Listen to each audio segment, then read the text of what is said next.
La noche del 16 de diciembre de 2010, en la ciudad de Chihuahua, una protesta solitaria frente al Palacio de Gobierno terminó de forma violenta. La manifestante era Marisela Escobedo Ortiz, una madre que se había convertido en activista tras el feminicidio de su hija adolescente en 2008. Su caso expuso las fallas más profundas del sistema de justicia mexicano y se convirtió en un símbolo de la impunidad. Durante meses, Marisela enfrentó a autoridades indiferentes, denunció irregularidades y exigió justicia en un entorno marcado por la violencia de género y la negligencia institucional. Marisela Escobedo Ortiz era una enfermera retirada, originaria de Piedras Negras, Coahuila, que en 2008 vivía en Ciudad Juárez, Chihuahua, junto a sus hijos. La menor, Rubí Marisol Fraire Escobedo, tenía 16 años y era madre de una bebé de pocos meses. Mantenía una relación con Sergio Rafael Barraza Bocanegra, de 25 años, que preocupaba a su familia, ya que ejercía control sobre ella, aislándola por semanas y limitando el contacto con sus seres cercanos. A mediados de 2008, Sergio hizo creer que se mudarían temporalmente a Aguascalientes e incluso dejó una supuesta carta de despedida atribuida a Rubí. Sin embargo, todo era un engaño. Rubí Marisol había sido asesinada el 30 de agosto de 2008 por Sergio Barraza, quien posteriormente quemó su cuerpo y abandonó los restos en un tiradero clandestino conocido como Las Marraneras, a las afueras de Ciudad Juárez. La madrugada posterior al crimen, Sergio, en aparente estado alterado, confesó lo ocurrido ante familiares y conocidos. Su padrastro, Rafael Gómez Rojas, acudió alrededor de las 3 de la mañana a una estación de policía municipal para denunciar que Sergio había llegado a casa afirmando que había matado a Rubí. Dos agentes se trasladaron al domicilio de la familia Barraza Bocanegra, donde Sergio reiteró que horas antes había asesinado a su pareja dentro de la vivienda que compartían junto a la bebé, en el fraccionamiento Cuernavaca. Incluso aseguró, sin aportar prueba alguna, que también había matado a un hombre al que supuestamente sorprendió con ella. Los policías inspeccionaron el lugar durante aproximadamente 20 minutos, pero no encontraron el cuerpo ni señales evidentes de violencia. No había rastros de sangre ni otros indicios claros de un homicidio. Ante la falta de evidencia material y sin una denuncia formal por desaparición en ese momento, los agentes lo pusieron a disposición de un juez calificador por una falta administrativa. Tras permanecer detenido durante 36 horas, Sergio Barraza fue liberado debido a que en ese lapso nadie había reportado a Rubí como desaparecida. Esta liberación, consecuencia de una actuación policial deficiente, marcó el primero de varios fallos institucionales que permitirían la impunidad en el caso. Durante los meses siguientes, la familia Escobedo creyó que Rubí y Sergio se habían marchado a otra ciudad. Marisela, aunque extrañada por la falta de contacto, pensaba que su hija intentaba empezar una nueva vida lejos de Ciudad Juárez. Sergio reforzó ese engaño al hacer llegar el mensaje de que regresarían para las fiestas navideñas de 2008. Sin embargo, Rubí nunca apareció. Ante la incertidumbre, Marisela y sus hijos iniciaron la búsqueda. El 6 de enero de 2009, tras varios meses sin noticias, Marisela acudió a denunciar formalmente la desaparición de su hija ante la Subprocuraduría de Justicia del Estado. La respuesta fue desalentadora. La funcionaria encargada, Carla de la Vega, realizó comentarios inapropiados, cuestionando por qué había permitido la relación de su hija con un hombre mayor, y se limitó a abrir una carpeta de investigación. Le entregaron apenas unas copias de volantes de búsqueda, alrededor de 20, dejando a la familia la responsabilidad de difundirlos. Sin apoyo efectivo de las autoridades, Marisela Escobedo y sus hijos iniciaron la búsqueda por su cuenta. En las semanas siguientes empapelaron la ciudad con volantes y pidieron ayuda a la comunidad. Menos de un mes después, un joven identificado como Ángel Gabriel rompió el silencio y contactó a la familia para relatar lo que había escuchado en su entorno. Según su testimonio, a finales de agosto de 2008 se encontraba con varios conocidos en la colonia 16 de septiembre, donde vivía la familia de Sergio Rafael Barraza Bocanegra, cuando llegó Andy Barraza, hermano menor de Sergio. En ese momento, el joven afirmó que Sergio había matado a Rubí y que había pedido ayuda para deshacerse del cuerpo. Horas después, el propio Sergio apareció y confirmó lo ocurrido ante los presentes, asegurando que la había asesinado, quemado el cuerpo y abandonado los restos en un lugar conocido como Las Marraneras. Este relato coincidía con los peores temores de Marisela. La familia, por primera vez, entendía lo que realmente había ocurrido. Rubí había sido víctima de un feminicidio y su cuerpo había sido destruido y abandonado. Con esta información, Marisela intensificó la búsqueda de Sergio y de los restos de su hija.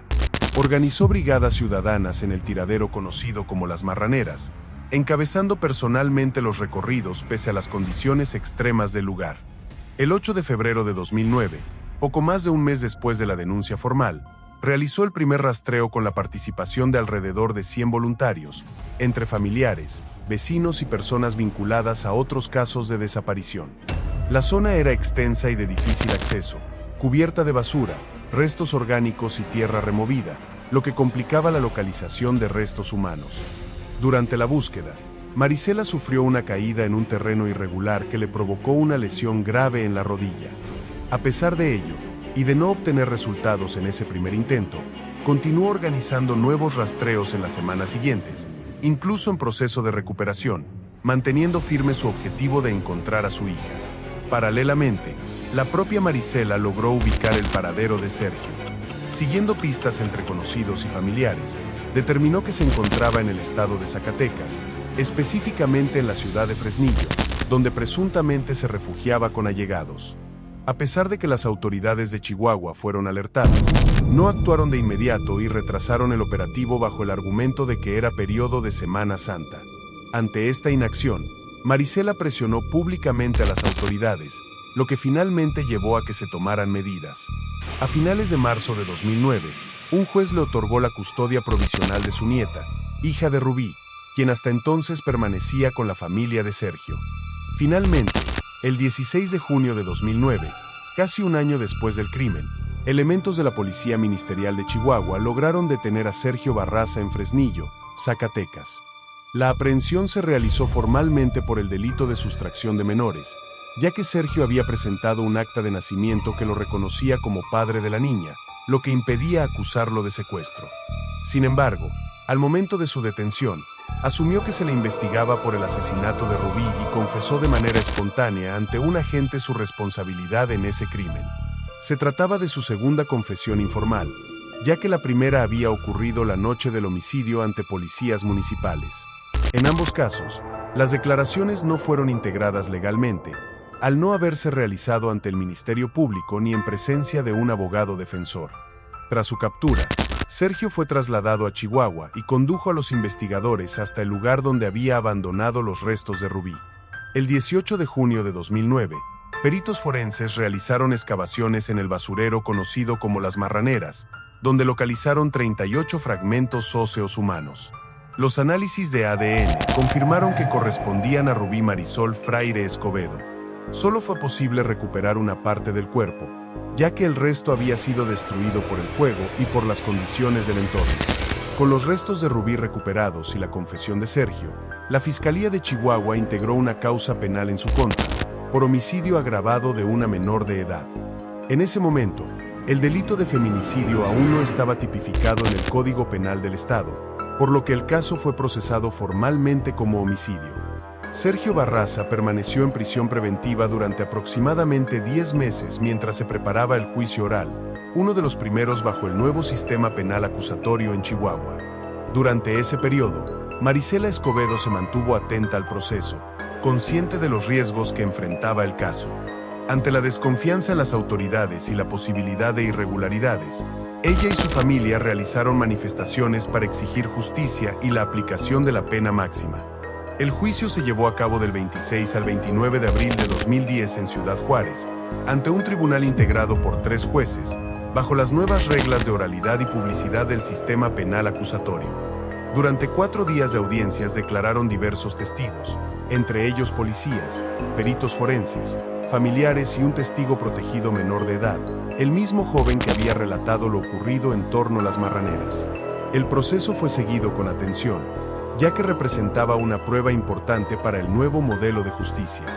Sergio Barraza fue el último en declarar, y en la audiencia final, se dirigió públicamente a Marisela Escobedo con un supuesto tono de arrepentimiento.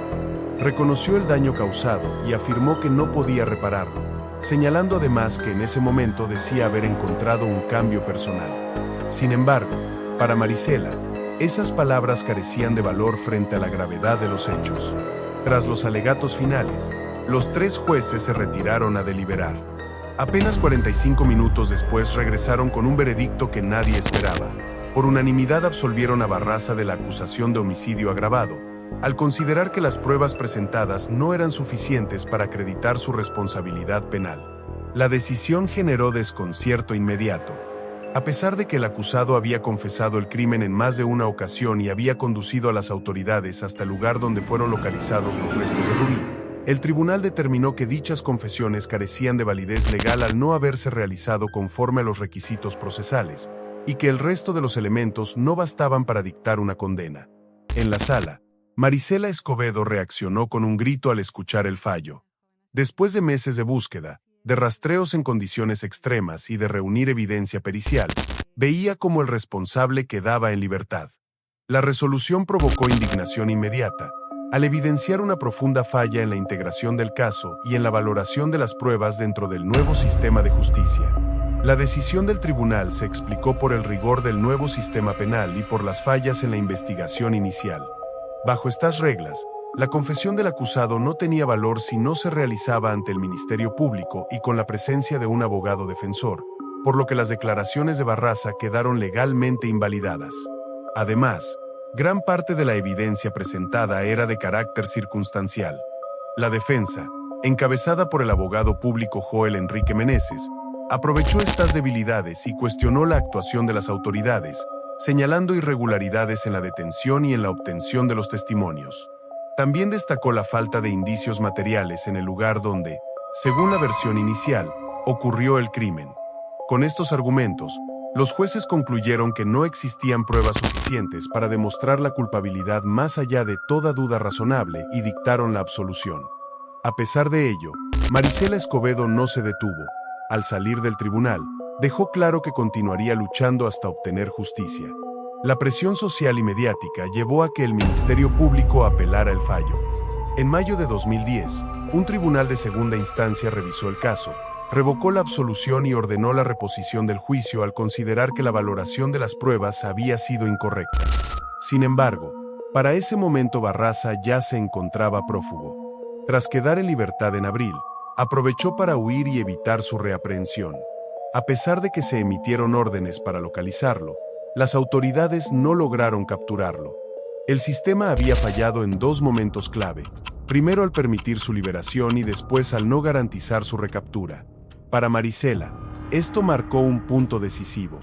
Con su hija asesinada y el responsable prófugo, decidió intensificar su lucha pública para exigir justicia y evidenciar las fallas institucionales que habían permitido que el caso quedara en la impunidad. A partir de la liberación de Barraza, Marisela Escobedo dejó su vida cotidiana para dedicarse por completo a la búsqueda de justicia. Abandonó su trabajo, vendió parte de sus bienes y se integró al colectivo Justicia para Nuestras Hijas, conformado por familiares de víctimas de feminicidio en Chihuahua. Desde entonces, su presencia se volvió constante en marchas, plantones y manifestaciones públicas, donde exigía la captura del responsable y denunciaba la impunidad del caso. En algunas protestas llegó a cubrir su cuerpo únicamente con carteles donde aparecían la imagen de su hija y el nombre del agresor, en un intento desesperado por llamar la atención sobre su caso. También realizó huelgas de hambre, bloqueó instalaciones oficiales y participó en caravanas, convirtiéndose en una de las voces más visibles contra la violencia de género y las fallas del sistema de justicia en el Estado. En el verano de 2010, ante la falta de acción para reaprehender a Barraza, Marisela decidió retomar la búsqueda por su cuenta. Logró que el gobierno estatal ofreciera una recompensa de 250,000 pesos por información que llevara a su captura y mandó imprimir carteles con su fotografía. Con ese material, organizó una caravana que partió de Ciudad Juárez el 5 de julio de 2010, acompañada por su familia y por familiares de otras jóvenes desaparecidas. Recorrieron distintas ciudades de Chihuahua, Durango y Zacatecas, deteniéndose en cada lugar para difundir los carteles, dar declaraciones y preguntar si alguien había visto al fugitivo. Durante el recorrido, Marisela descubrió algo alarmante. Las autoridades locales no tenían información clara sobre la orden de captura, y la supuesta alerta emitida por el Estado no se había implementado de forma efectiva en otras regiones. La desconfianza hacia las instituciones se confirmó por completo. Para entonces, Marisela tenía claro que, si ella no lo encontraba, nadie lo haría. Tras recorrer más de 1000 kilómetros en una semana, la caravana de Marisela llegó el 13 de julio de 2010 a Fresnillo, Zacatecas, el mismo lugar donde un año antes había sido detenido Barraza. Sospechaban que podía haberse refugiado nuevamente en la zona. Al acudir al domicilio donde había sido capturado en 2009, algunos vecinos confirmaron que aún se encontraba en la ciudad, aunque en otra vivienda. Marisela solicitó entonces apoyo a la Policía Ministerial de Zacatecas, pero solo 4 agentes acudieron. Con ellos se organizó un operativo improvisado. Mientras los policías ingresaban por la parte frontal, familiares de Marisela intentaban cubrir la parte trasera para evitar una posible fuga. Sin embargo, el acusado detectó la presencia policial y escapó saltando por una ventana hacia los techos contiguos. Aunque fue visto huyendo por las azoteas, los agentes no lograron reaccionar a tiempo y el operativo terminó sin resultados. Cuando finalmente llegaron refuerzos, ya era demasiado tarde. En cuestión de minutos se desplegaron militares y elementos de distintas corporaciones, pero Barraza había logrado escapar. Marisela reaccionó con frustración ante lo ocurrido. Por segunda vez había logrado ubicar al responsable del asesinato de su hija, y nuevamente las autoridades no habían conseguido detenerlo. El hecho tuvo amplia cobertura mediática en Chihuahua y evidenció fallas en la actuación institucional. La entonces procuradora estatal, Patricia González Rodríguez, quedó en entredicho tras haber sostenido que se realizaba una búsqueda a nivel nacional, mientras que fue la propia Marisela quien, sin recursos oficiales, logró localizarlo nuevamente. Decidida a agotar todas las instancias, Marisela continuó su búsqueda fuera del estado. Tras permanecer varias semanas en Fresnillo siguiendo pistas en la zona, la caravana se dirigió a la capital del país. El 30 de julio de 2010 llegó a la Ciudad de México y acudió a la residencia presidencial de Los Pinos para solicitar una audiencia con el entonces presidente Felipe Calderón. No fue recibida directamente. En su lugar, funcionarios le aseguraron que el gobierno federal intervendría y asignaría agentes para localizar a Barraza. Marisela regresó a Chihuahua con esas promesas, pero sin certeza de que se cumplirían. Con el paso de las semanas, el apoyo no llegó. Ante la falta de acción, decidió continuar por su cuenta. Junto con su familia, volvió a Fresnillo y estableció vigilancia en la zona, instalándose cerca de un domicilio vinculado al entorno del acusado para intentar ubicarlo nuevamente. Durante varias semanas, la familia Escobedo mantuvo vigilancia discreta en la zona. A finales de octubre de 2010, lograron verlo nuevamente. De madrugada, Barraza llegó en una camioneta sin placas, recogió a su pareja y a sus hijos, y se retiró del lugar con cautela. Marisela y sus familiares intentaron seguirlo, pero Sergio advirtió la presencia y realizó maniobras para evadirlos. Ante el riesgo de que estuviera armado y de que pudiera contar con apoyo de terceros, la familia decidió no exponerse a un enfrentamiento directo y terminó perdiéndolo de vista una vez más. Tras ese episodio, Marisela hizo un último intento por colaborar con autoridades federales.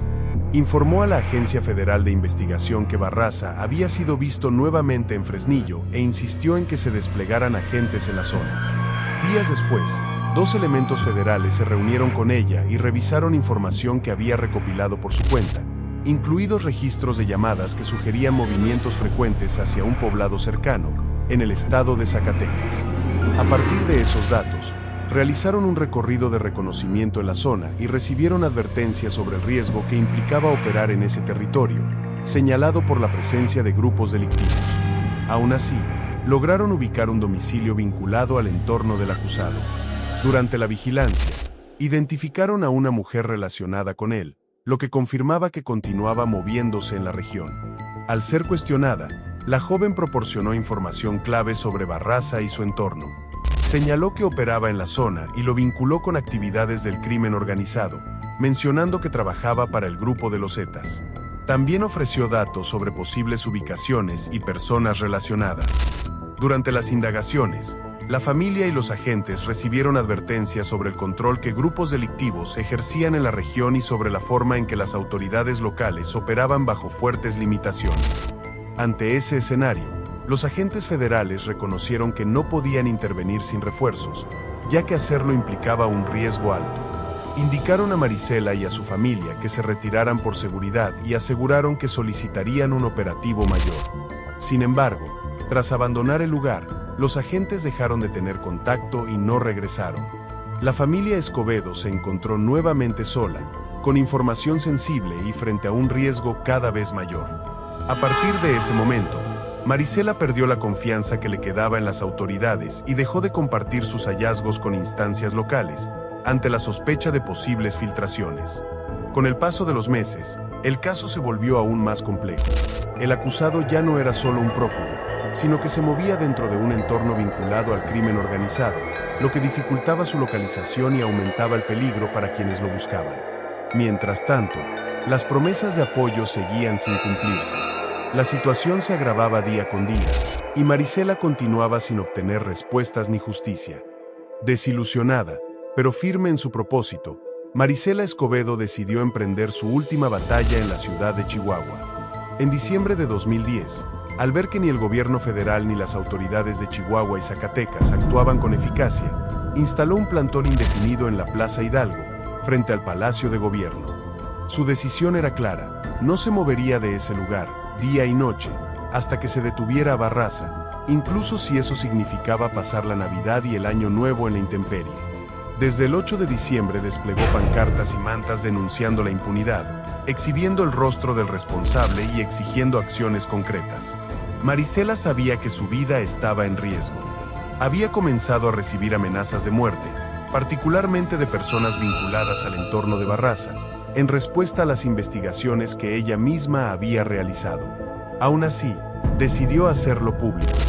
Ante los medios declaró: esto se está convirtiendo en un gato y un ratón. ¿Qué está esperando el gobierno? ¿Que termine conmigo? Pues que termine conmigo, pero aquí enfrente del palacio, para vergüenza del gobernador. Con esas palabras, lanzó un desafío directo a las autoridades, en un contexto donde la protección nunca llegó. El 8 de diciembre de 2010, Marisela tuvo la oportunidad de encarar directamente al entonces gobernador de Chihuahua, César Duarte, quien llevaba apenas 2 meses en el cargo. Durante un evento público en la Universidad de Chihuahua, ubicado frente a la plaza donde ella mantenía su protesta, Marisela irrumpió acompañada de su hermano con una manta que decía: justicia, privilegio de gobernantes y qué de rubí. El mensaje hacía referencia a casos recientes en los que las autoridades habían actuado con rapidez, como el secuestro de un familiar del propio gobernador resuelto en pocas semanas, mientras el caso de su hija seguía sin respuesta. La escena llamó de inmediato la atención de los medios, que exigieron una respuesta.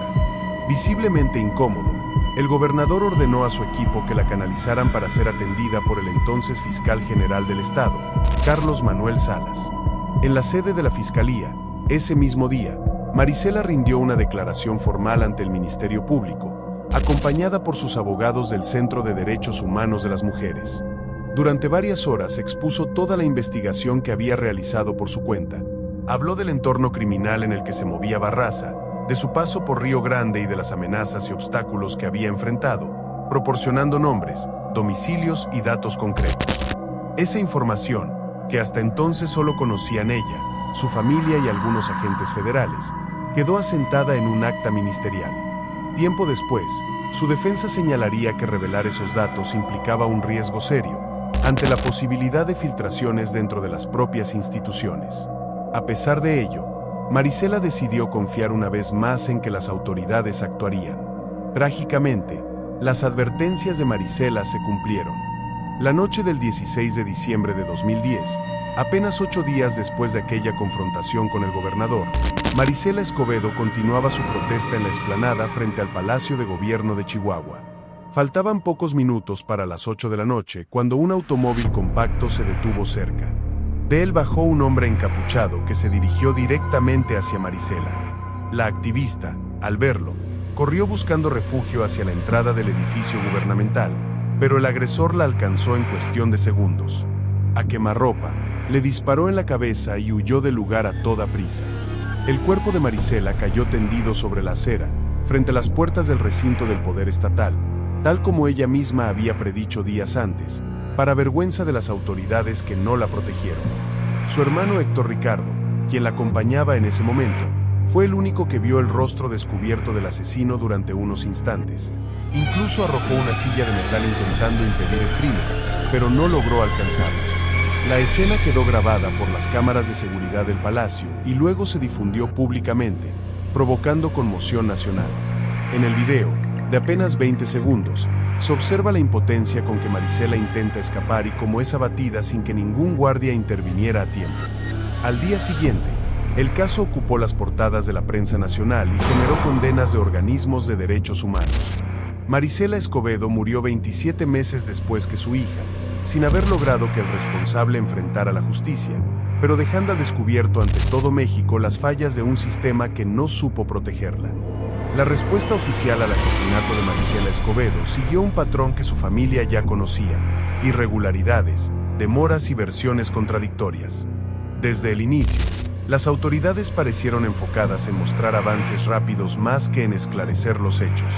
A pesar de contar con registros en video del ataque, la Fiscalía de Chihuahua no logró capturar de inmediato al autor material.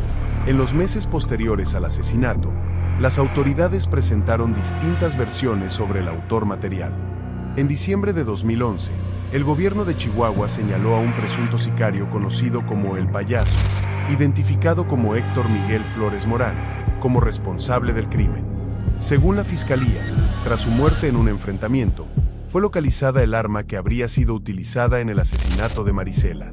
Sin embargo, esta versión generó dudas, ya que el sospechoso ya había fallecido cuando fue presentado públicamente, lo que impedía cualquier proceso judicial en su contra.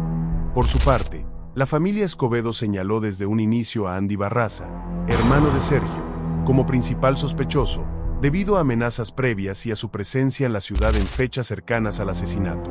A pesar de ello, no fue detenido ni investigado formalmente en ese momento. Poco después salió del país y quedó fuera del alcance de las autoridades mexicanas. La primera detención relevante en el caso llegó casi 2 años después del asesinato. El 5 de octubre de 2012, la Policía Estatal de Chihuahua realizó un operativo en el estacionamiento de un centro comercial en la capital del estado, donde detuvo a varios integrantes de una célula criminal.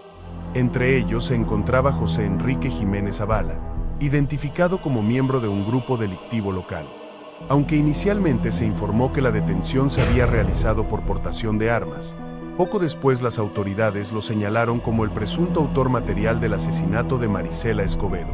Durante su detención, Jiménez Zavala realizó declaraciones en las que asumía responsabilidad en ese crimen y en otros más, señalando que habría actuado por órdenes vinculadas al crimen organizado.